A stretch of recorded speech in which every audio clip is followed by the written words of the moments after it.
The end of Revelation 7. Yeah. So this is the because beginning.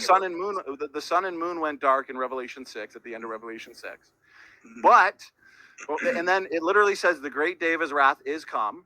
But they're saying before we pour out the trumpet judgments and the vial judgments, we need to seal the servants because they need to be immune to God's wrath. That's why it says, don't hurt the sea yet. Don't hurt the earth yet. Don't hurt the trees, because the very first trumpet judgment is what? Hail and fire on the earth, which is going to destroy the earth and destroy the trees. That is saying that this has not occurred yet, but yet this is occurring after the sun and moon are dark. Okay, yeah, that's a good point. Okay, wait a minute. So you agree with me?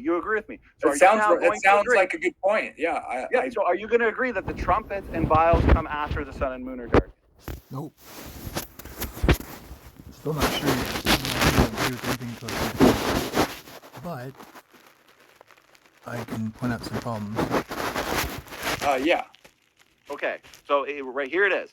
That completely messes up your chronology because you, as a post-tribulation rapturist, want to say that the trumpets, vials, and seals all occur before the sun and the moon are darkened. But now you've admitted here live for everybody to see that they occur after the sun and moon are darkened, because it literally says after these things. So Jamie, you don't realize it now, but that's going to create a lot of issues for you.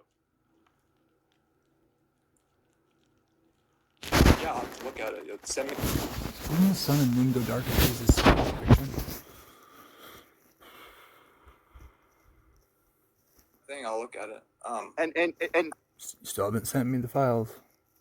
And notice this. I want you to pay close attention to this. The two-part chronology, if what I'm saying is true, and Revelation 7 is the rapture, that means Revelation 8 is wrath. So if Revelation 14 is the rapture, which it is, Christ comes in the cloud to reap the harvest of the earth, what is Revelation 15 then? It should be what? The wrath, right, Jamie? Read Revelation 15:1, which comes right after. So the seal would be the thing that keeps you from getting the mark of the beast. 14, the rapture. What does it say? I've got it up on screen. Just read it out. I won't even interrupt you. I saw another sign in heaven, great and marvelous, 7 angels having the 7 last plagues, for in them is filled up the wrath of God. So, is the wrath occurring? The 7 last plagues, here it's representative of the vials. In Revelation 8, Sounds right. it was representative of the trumpets. Are these vials occurring, therefore, after the rapture? Since the rapture was Revelation 7 last 14. plagues, I'm not sure exactly what that's supposed to correlate with other than the plagues. Are you saying they're the vials? Is that what you said? Yeah, because after right after 15, we get the vials in 16, 17. Okay. Or in that, it literally says. I'm not sure, man. I'm not sure. I haven't considered this or looked at this. But I thought you're Jamie the eschatologist. I thought it's just pretty basic stuff here. So if I go back, no, what's basic is Daniel, and you won't concede to any of it. So if I go back to the chart, Jamie, refute the chart. Notice the chart here. Okay, so I'm going to screen share the chart for the audience. Sun and moon are dark in seal 6. God's wrath begins. It literally says after these things. Vials in Revelation 15:16. Trumpets, Revelation 8:9, and so on and so forth, because the wrath always comes after the rapture, always comes after the tribulation. Tribulation is in 13. the problem is that 2 Thessalonians 2 has Jesus returning at the resurrection of the saints, which is the same time as so when Christ returns, the wrath is poured out on the wicked and the Antichrist is destroyed, but also the saints are resurrected at Christ's return. So this is symbolic language all through here and doesn't stick to a strictly chronological order. And so some of these things could be, and I haven't totally made a chart or anything, but I'm pretty sure the trumpets aren't necessarily all after the rapture. So I don't accept that argument, because if you read 2 Thessalonians carefully, you look at Jesus' teaching about his coming,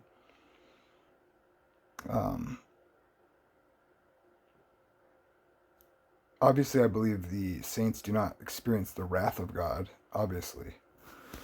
But in Jesus' parables in Matthew, or in Matthew 24 too, it's like he comes. Everyone agrees that at his coming the saints are resurrected at his next coming. The problem is, 2 Thessalonians 2 says, in context of the resurrection, he destroys the Antichrist with the brightness of his coming and the breath of his mouth. So, why are you using Revelation to inform what Jesus taught literally in a historical narrative about his coming? Literal language, literal genre. One taken, one left. That's obviously when he comes for the saints, but it also is primarily focused on judgment. And so, let's look at 2 Thessalonians 2 in a minute, but Tribulation is in 6. Right? He's going to make a claim about the 1290 and 1260 and how that's one lunar month from a lunar calendar added. And he's going to make a claim because he needs a 365-day year. So they add a month every 6th year, because I would split it into 5 and add the 5 days per year that he needs to make a regular solar year. And he keeps insisting it. Unfortunately, the Jews never used that calendar that had 360 days per year, where they add one every 6th year. That's just made up. Whole cloth. Rapture is in 7, rapture is in 14, and wrath comes after that. So there is no way, it is impossible, Jamie, to put the trumpets and the vials prior to the rapture, but you want them prior to the rapture because you need... No, I don't. I think the vials are at the end. The plagues are at the end. The Antichrist, for some reason, being destroyed at the rapture, even though the Antichrist isn't destroyed until when? The Battle of Armageddon, which is over here after the rapture, about 3.5 years later. 3.5 years or 1,260 days? 3.5 years or 42 months? Are they the same thing? Impossible. So you need to convert to the pre-wrath position, because your post-tribulation rapture position is just a total joke. And I'm sorry if that sounds mean, but post-tribulation... Well, you're calling a lot of people a joke. I'm just calling Steven Anderson a joke, who has no theological training whatsoever. He just read the Bible and figured it out. Why doesn't everybody do that? I guess he's a prophet. Rapturists have to just completely deny this two-part obvious chronology to Revelation. Does that make sense? Go ahead. Yeah, let me speak for a minute, though. Don't interrupt me. I'll look at all this stuff. So the issue I have with this, with there being two parts, is like, if there's a resurrection at Christ's coming, and then there's some tribulation that you have all worked out because of the 1260. No, the tribulation's before the rapture. Oh, okay. So yeah, sorry, that misspoke. I mean, if Jamie, look at the chart. Refute the chart, because what you're saying... Look, he had to interrupt me on my own channel. Disrespected me, and I put up with it. Is addressed on the chart. Dude, that doesn't mean a lot to me without having to go through the text, man. I wasn't, this isn't something I've been looking at recently. Jamie, you and I were arguing about this a year ago. This is why it's frustrating. Oh, I know, and you still don't understand the view. You still don't understand the problems with your view. You don't address them. You just read the text and claim things have to be chronological, and they do not, in the way you're strictly making it. And what I agree with you on is, it's mostly chronological, but not constrained to one particular time. It's like, this is just if you read the scholarship on it, this is just understood. And that's the way symbolic language works. It's why it's symbolic and not historical narrative, or doesn't refrain from using symbolic language. Oh, Donnie, I want to debate you. I want to debate you. This is how a debate is with on Daniel. Yeah, I want to debate you on Daniel, because you don't know anything about any of the other views. And it's easy to make a chronology of future events if you deny historical reality and just make your own chronology from the text, and you can't verify any of it because it's all apparently future. Well, It's I'm just Daniel. constantly, well, I got to look into the. Okay, but then Daniel is the same thing. We see in Daniel a 7-year period, and in Revelation we see what? 1,260 days, 1,290 days, 42 months, 3.5 years. Is it just a coincidence that Revelation constantly talks about a 7-year period, and then Daniel's 70th week is also a 7-year period? Is this all just a big coincidence to you, Jamie? Where's the 7-year period talk about? Except for the last 7 years that Christ fulfills the covenant. It only talks about 3.5 years, which is not 1,260 days.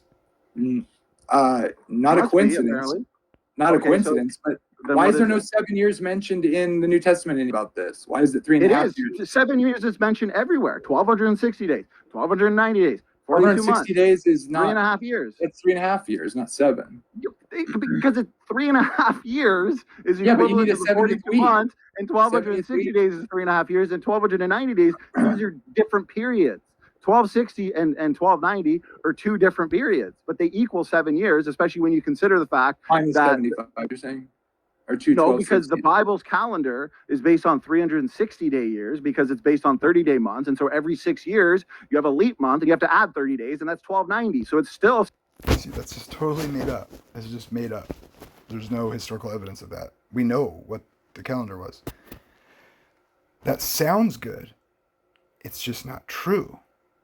Because the chronology of Daniel 9, and the only way to make historical landmarks and aligning of calendars that scholarship does, base it on real years, seasonal years. The feasts of the Jews required that to keep their feasts seasonal on the right season. And that's a logical reason why they don't just add a year every 6 years or a month every 6 years.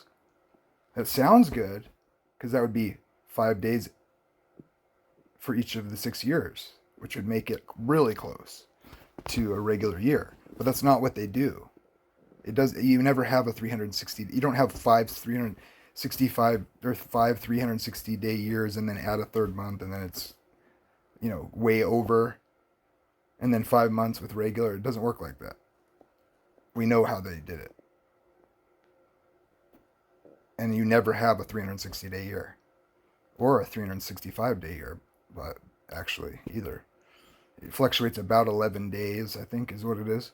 And they add a month every, because it's the way that the moon works. So I'll do a stream on that, but I believe it's every 12 out of 19 years. So a 19-year cycle, they add a month. 7 years. 1,290 is your second half, 1,260 is your first half, 1,335 from the. So you never have a 390-day year because they add a month to a 360-day year. Their months aren't 30 days exactly ever. Or successively in a year. It's based on the moon. That's what a lunisolar calendar is. It's based on when the new moon shows. First half is the rapture. Refute the chart. I don't think it works that way, actually, as far as 1290 days. I don't think there's actually. Yes, it does. That's just basic. 30-day months is. Oh, so I guess we know it's going to land on a leap year or whatever, or the year they add the month. Is that what you're saying? Jamie, if every 6 years you have to add a month, you have to add 30 days, and then this period is 7 years, well, at the 6-year mark, you add 30 days. They add a 13th month 12 out of every 19 years in a cycle. This is just basic. I'm not going to, every 6 years they have to add 30 days, or else you're going to. He's insisting on this. I'd like a citation, please. He's just insisting on it. Like, I've studied this. I've memorized, Ellen White's videos. Which, by the way, she didn't inform any doctrines to the church that way. They studied this out, but I don't have to refer to Seventh-day Adventist contents here. This is scholarship. This is agreed upon scholarship. We know how they use the calendar. They didn't add a month every 6 years. Have summer in December and winter in July and August. This is just basic facts. I'm not even going to go over it with you. Every 6 years, they have to add 30 days. That's why the second half's 1290, which is All right, man. Hey, 30 days. it's on my top of channel, and 1260. I'm letting you on, and I was not planning on doing this. So, like, you're trying to Well, like Jamie, you slam keep dunk challenging on me me. to a debate, Back but you don't know off. the basics. Back You don't off know a the little bit. basics of No, eschatology. you don't know the basics. It's not every 6 Oh, years. I don't know the basics, Jamie. You just conceded. It's not I every got 6 you. years. I got You you. want me to show I got you live to admit that the Trump. That's all he wants. He wants to play dunk. I think, and then rather than discuss it, I got to run. This is what he calls the slap and run. And then he took my wrench away from his channel, and I've donated a lot of money to him and been supportive to him. That was really offended me, by the way. But that's all right. One citation for them adding every 6 years or whatever he said doesn't exist. It needs to exist for his view with the 1290 being literal, but it's just not reality. It's just not true. In fact, I think I'll show that right now. Better back it up since I'm giving him crap for not backing it up. Let's see. The Jewish Leap Month. Let's try that on Google.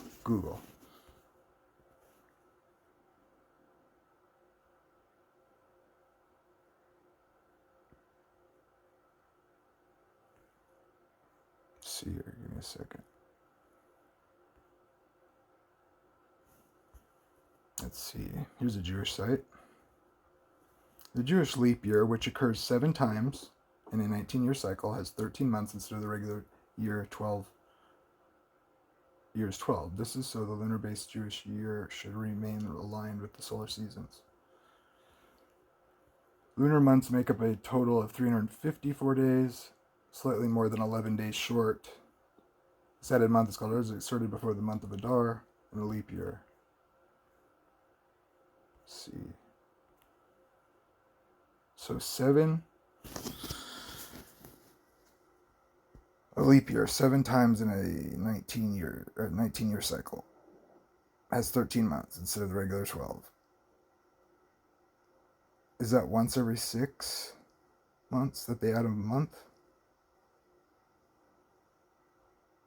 It's more like 1 out of every 2.5, or 2 2/3.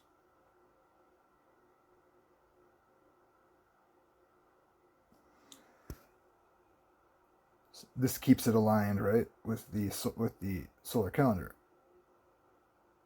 because they go month to month by lunar, because they're going by the moon. Okay, but the moon does not show or continue its cycle every 30 days. So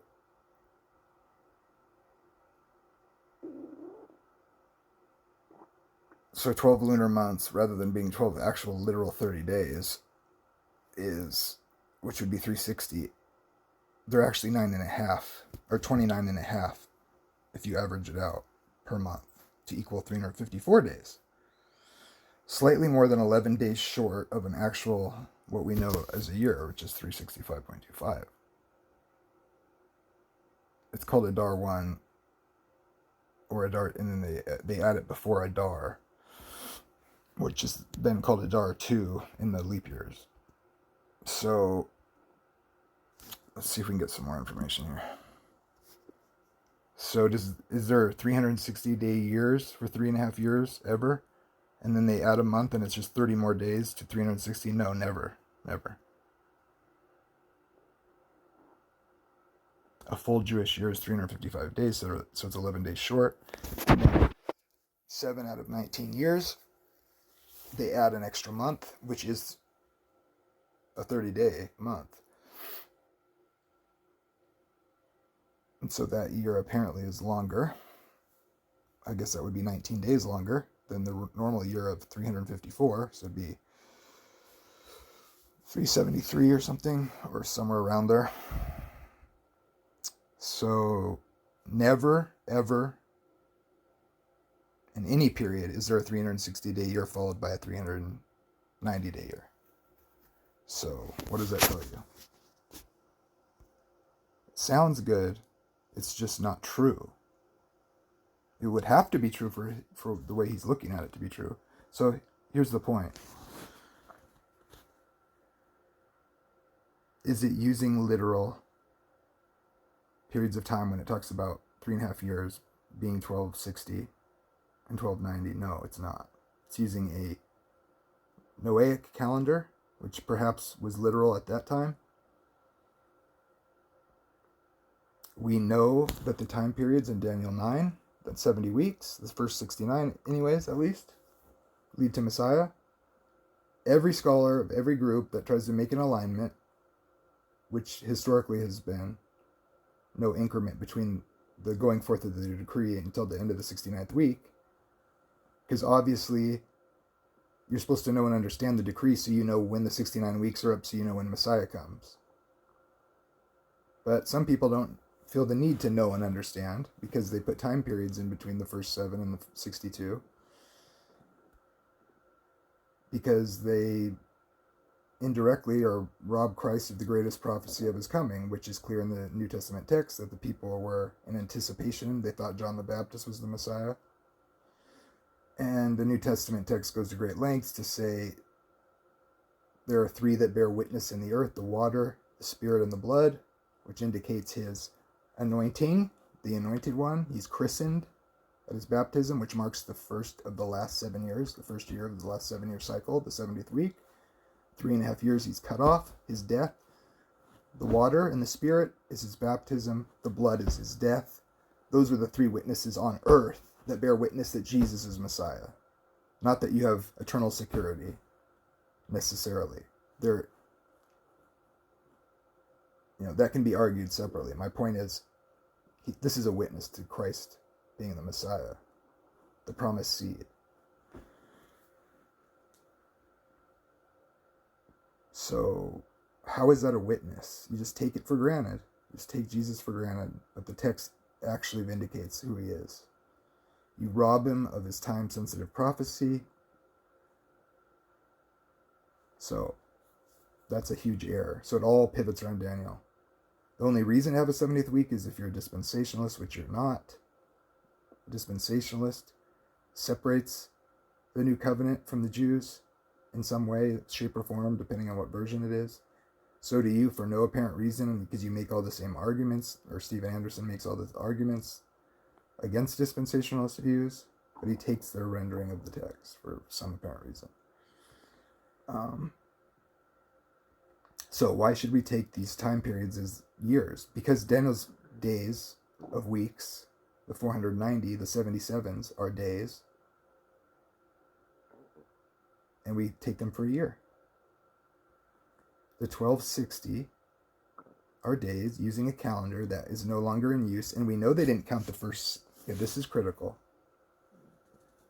No scholarship of any group, of any in history, church history,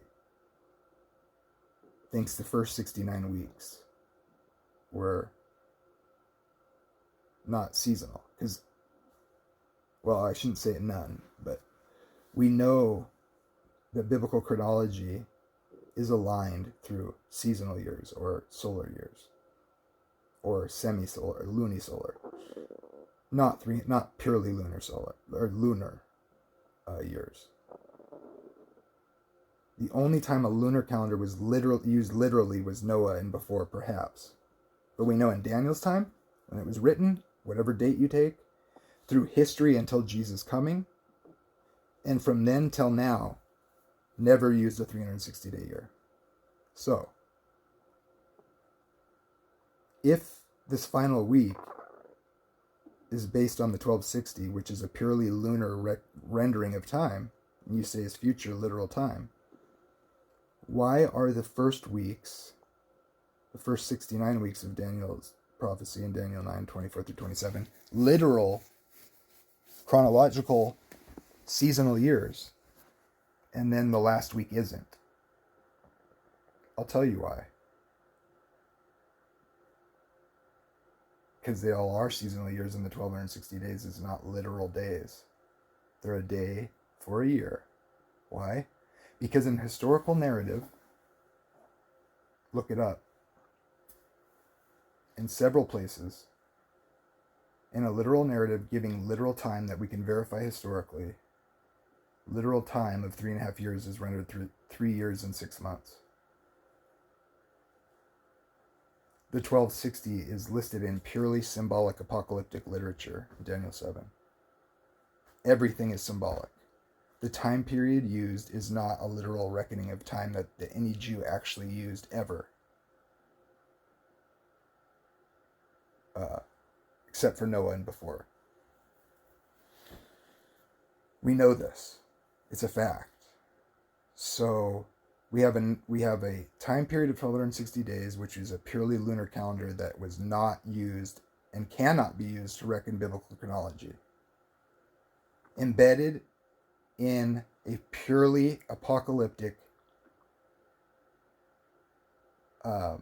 chapter of Daniel, which is pure symbology. The animals that are representing the nations that are continuous one after the other. Apocalyptic literature. Everything is symbolic. They use a time reckoning that they never use in literal narrative. We see many texts that give a day for a year concept. Why would the 1260 be literal days? Because we know it's called 42 months. Which is not a literal way that they reckon time anywhere else in narrative, literal narrative, historic narrative. Who's sloppy? You don't know any of this because you're not studying it. So, you're welcome.